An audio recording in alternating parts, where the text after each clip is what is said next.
po.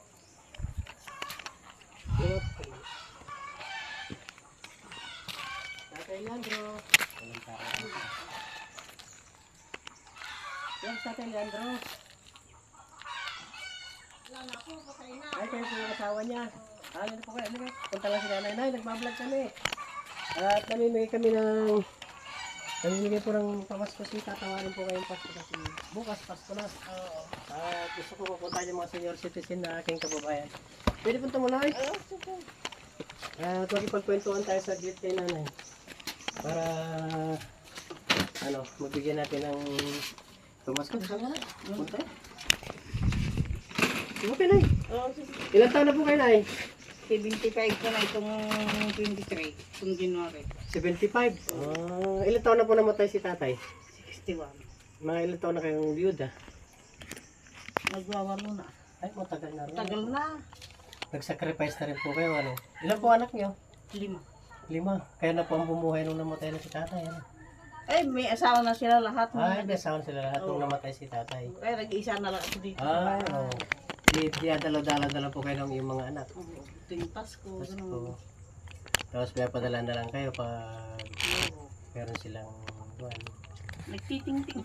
Opo. Yan po ang talaga. Yung trabaho diyan sa amin, ting-ting.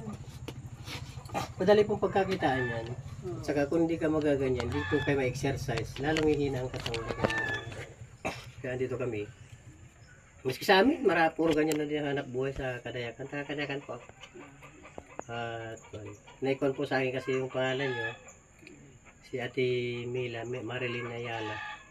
Naglista ng mga pangalan na para mapuntahan ngayong Pasko na mamimigay ako ng... Salamat lang na nakasali ako. Opo, nakasali. 10 po yung lista niya. Kaya 10 rin pupuntahan ko dito sa Diyan. Kaya isa kayo na sa... Asawa ko dito. Opo, ito yung asawa niyo naman na lista. Kaya wala naman na palang pa. Kaya ano po, may matanong pa ako na ano po ba ang pagkadalaga nyo? Ano po ang gusto nyong balikan na masayang buhay nyo? Eh, kung masaya na, gusto kong bumalik sa pagkabata sana. Pagkabata po, ano? At nahirap ang buhay. Opo. Pagkabata para malakas pa, hindi masakit ang katawan. Ayun ang kanina na ang pagkabata raw ang gusto niyong balikan. Sana kung babalik, paano pa po? 75 ka na, wala na. Wala na. Nahirap na. Kasi po na, at andito ako, bigyan tayo ng pamasko nyo para may pangluto na kayo bukas. Hawakan nyo muna pala yan. Salamat naman, anak ah. O yan, pang-isal pa lang po yan ha. Asawag na lang po hahanapin nyo. Dalawa po yan. So, bukas, hindi meron na kayong pangluto mamayang gabi. Pasko na bukas. So, yan, pasalamat si nanay. At naabutan natin na.